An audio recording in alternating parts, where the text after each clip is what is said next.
Hello and welcome to the 5th episode of the Innova Biosciences webinar series. Today's webinar, Maximizing Immunoassay Performance with Smart Conjugate Design, will discuss the need to enhance conjugate performance in order to increase sensitivity as scientists push the thresholds of detection. Labeled antibodies, also known as conjugates, are an integral component in immunoassays.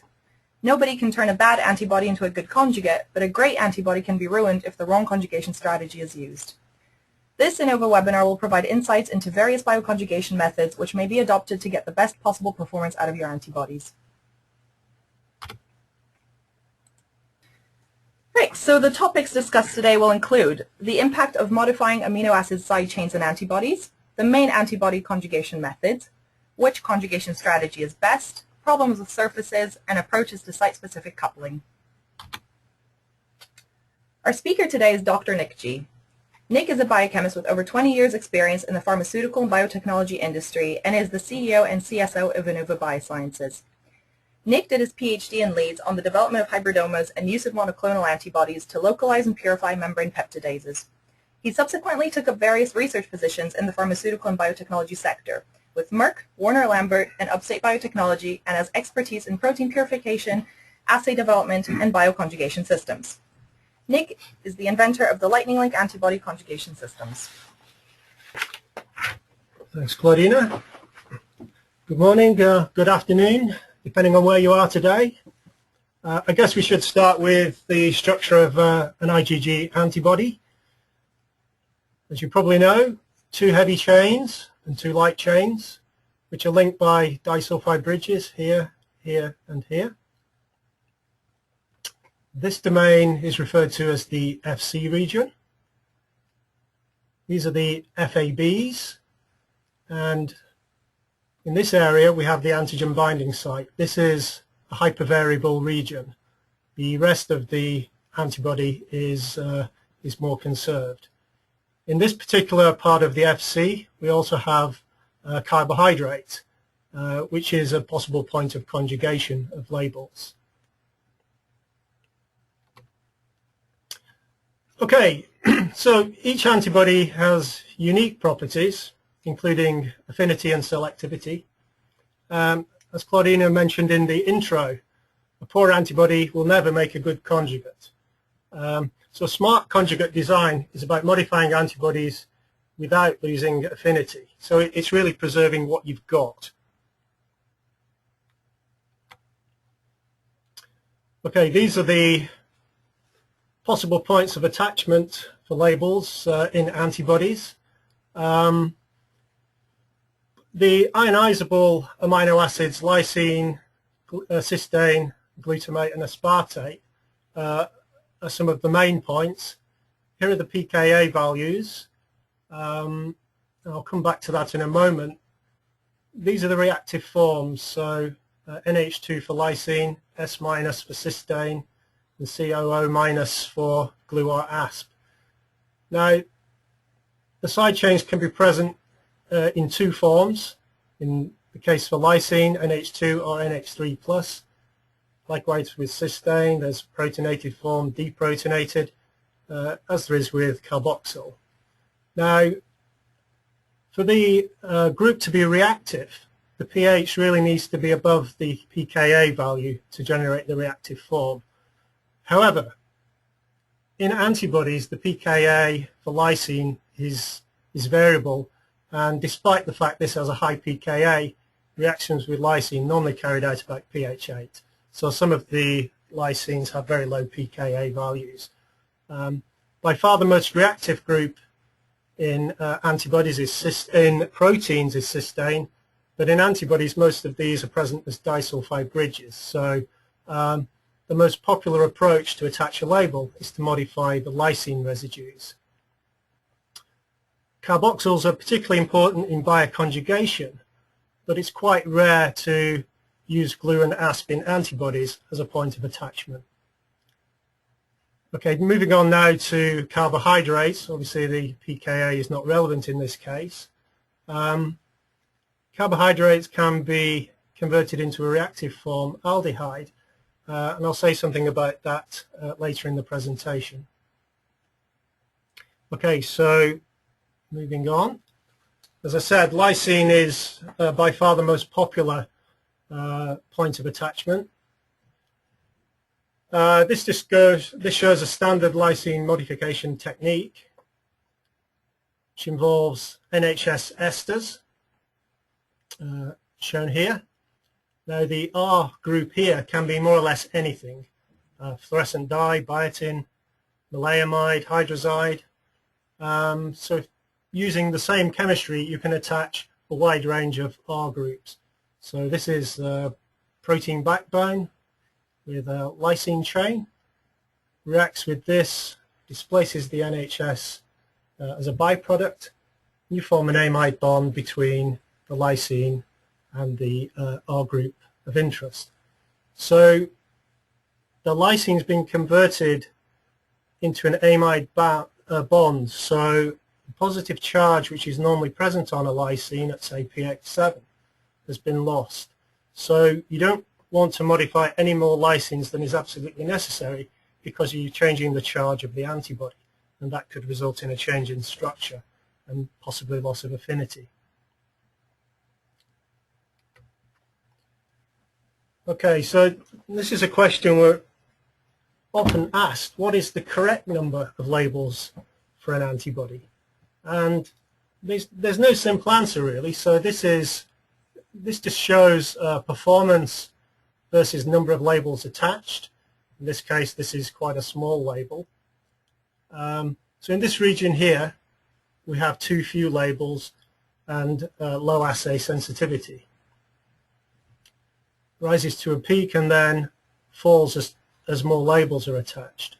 So this fall can be caused by altered folding, possibly connected with alterations in charge, steric hindrance of the antibody binding areas, antigen binding areas, reduced affinity, or in the case of fluorescent dyes, potentially dye quenching.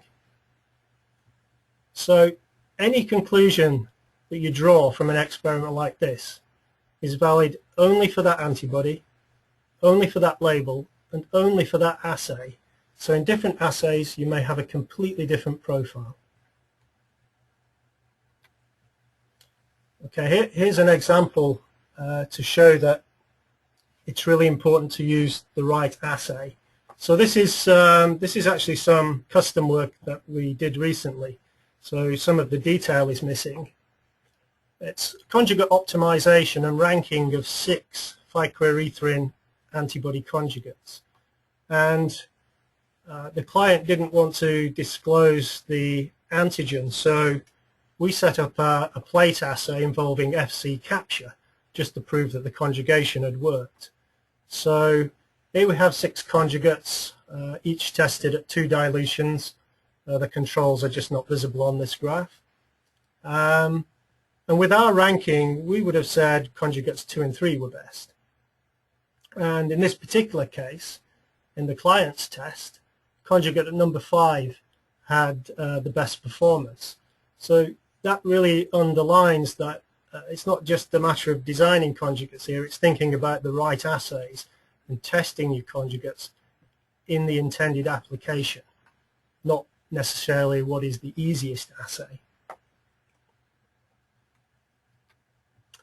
Okay, another thing to think about is the size of labels. There's a huge variation in size.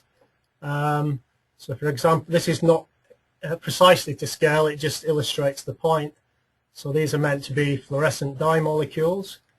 You can see HRP is significantly larger, alkaline phosphatase, phycoerythrin, and then polymers, which are often attached to antibodies, increasing in size. So the conjugation strategies that you need to use are completely different, and with most of these you have multi-step procedures, usually involve, well, almost always involving separation steps. So it's quite complicated, and it's difficult to get one conjugation approach that's going to be suitable for all of these labels.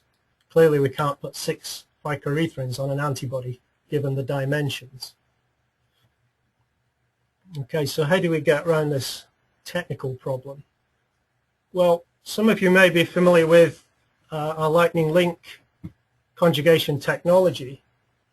And this now comprises around 50 labels in a convenient kit format. So HLP, fluorescent proteins, dyes, streptavidin, and so on. And it's a one-step process. So all the optimization has been done. You simply need to add a solution of your antibody to a freeze-dried label, and the rest takes care of itself. So hands-on time is 30 seconds, no separation steps, no losses of antibody, no damage to antibody during processing steps. The simplicity means it's reproducible. It's also scalable up or down. So this technology can be used to produce conjugate libraries for screening purposes. So for example, you could get 10 conjugates with just 100 micrograms of antibody, which allows you to get the best possible performance out of your antibody if you can screen it in your application. Okay, sticking with the size theme, some of those molecules that look quite large are now beginning to look decidedly small. So gold nanoparticles used frequently in diagnostics devices. This is not a particularly big nanoparticle, but it's huge compared to these things. Take it a stage further, latex again used in various diagnostics devices, not a particularly big particle, but these materials completely dwarfed by the latex. So with materials like this, you have a very large area of contact between the antibody and the material, either latex or gold. Now, antibodies just haven't evolved to stick on metal or polystyrene, so quite often denaturation at surfaces occurs, especially metal, polystyrene, and particularly so with small fragments. So one way around this is to put a protective shield around the particle. And this is what we've done with antibody-friendly Innova coat surface. This can be applied to other materials as well, such as latex and other particles, so that the antibody doesn't have to make contact with a material it's not designed to touch. This is some lateral flow data showing the effect of coating gold nanoparticle with this protective coat. So we have a lateral flow strip here. There's one strip and 3 photographs. The strip has been spotted with IgG, and then the strip has been blocked with BSA. So there are 3 runs of the strip. In the first run, Innova Coat Gold has been run up the strip, and you can see it just goes past the spot. The spot is about here, but the particles just flow straight past. We then wash the strip for strip B, and then just to check that the spot really was there, we're now running naked gold up the strip, i.e. gold without any protective coat, and sure enough, as it passes the IgG spot, it interacts with the antibody. So this shows conclusively that when antibodies, if we attach them to this protective surface coat, they will touch only the surface coat and not the metal. Well, what's the effect of doing this? Well, this is some lateral flow data. This is not our data. This is from a client, and this is a competitive lateral flow assay, and the data has been analyzed 2 ways. So these are identical gold particles. One has a coat, one doesn't. Identical antibodies, identical test strips. The red line, we have covalent conjugation to this Innova Coat Gold, and the blue line is passive gold conjugation, so the antibody is just adsorbed onto the metal surface. And if we look at signal intensity versus analyte concentration, you can see with the Innova Coat Gold that we get a much higher signal in the absence of the analyte. And if we look at the data in this way, percent binding versus analyte, you can see there's a much greater displacement in the presence of analyte with the coated gold and with the passive gold. So you're getting much better performance in the assay simply because you've connected the antibody to a protective coat as opposed to the bare metal. Okay, we can take this further. So this is the initial transformation to give the Innova coat protected particle. We can then take this a stage further and introduce maleimide groups into the surface coat. Now this can be used with FAB prime fragments or expressed antibody fragments, which often have a terminal cysteine introduced for conjugation purposes, or it can be used with any other thiolated substance. Now, to generate some data with this material, we've taken an antibody, digested it with papain, which cuts across here to give FAB2. The FC domain is shown here. Then we've reduced this material into the two FAB fragments. Then we've taken a portion of this mixture and actually blocked the sulfhydryls. So effectively we've got FAB again without any sulfhydryl groups. So there's no maleimide reactivity of this material. And then this is data with, again, the Innova coat gold with the protective surface, coupled either to FAB prime with the thiol or with the block thiol, which is effectively FAB.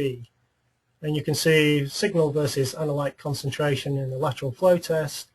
We get a greater signal with the oriented fragment as opposed to the fragment that's randomly oriented. Now, fragments are not necessarily binding in a totally random fashion. On occasions you may get no reactivity at all if you've got a particularly unfavorable orientation when you're coupling through lysines. So with different antibodies you may see a different fold enhancement, but this just shows with identical fragments apart from the presence or absence of a cysteine, you can get better performance by orienting the antibody. And if you look in the scientific literature, the fold improvement can be anything from 10 to 100-fold, depending on the circumstances. Okay, I'm just going to finish with a mention of periodate activation of antibodies for oriented labeling. This technique is not used very often, but it really is fantastic, so I just wanted to highlight it. So if you remember, I said there were carbohydrate chains on this part of the FC domain. These chains react readily with sodium periodate, and you can convert the chains into sugar chains with aldehyde groups. The orange blobs are the aldehydes, and these groups will react readily with hydrazide labels. So quite a few of these labels are now commercially available. And it's a great way of getting, if you have any issues with loss of affinity, reactions with lysines in this area, this is another method of doing site-directed modification in this region here using hydrazide labels and aldehyde groups. Okay, so some conjugate design tips. You should screen multiple conjugates with a range of label densities in the intended application. Really important that you use the final application. And initially, you might well start with a conjugation method that involves random labeling, but the main thing is to try a range of label densities. It's not necessarily the highest density that will be best. It really is application dependent and antibody dependent. Okay, if you do have any problems with affinity or performance, you could position large labels away from the antibody binding domains using site-specific modification techniques, and I mentioned a couple of those earlier. Don't absorb antibodies directly onto metallic or hydrophobic surfaces if it can be avoided. It's far better to couple to a protective surface layer which is more antibody friendly. Okay, and for oriented covalent coupling on nanoparticles, you should use terminal files on fragments or add appropriate functional groups to the FC domain if you possibly can. Okay, just the final slide. If you need any assistance with production of conjugates, this is Innova's toolkit and services. So we have the one-step labeling kits using the lightninglink technology with 50 labels in this format. The protected Overcoat Gold for nanoparticle conjugations. We can provide libraries of conjugates at very small scale if necessary for conjugate optimization. We also specialize in integrating dyes into polymers, so you can get far more dye on an antibody than you can with by direct labeling.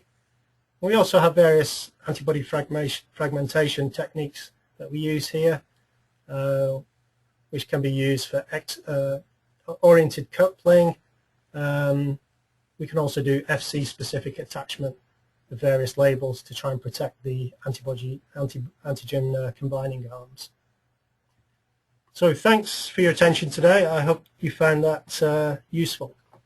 Over to Claudina. Great, thank you, Nick. So thank you very much for joining us today. We hope that you enjoyed it, and we hope you'll be able to join us for our next webinar in April.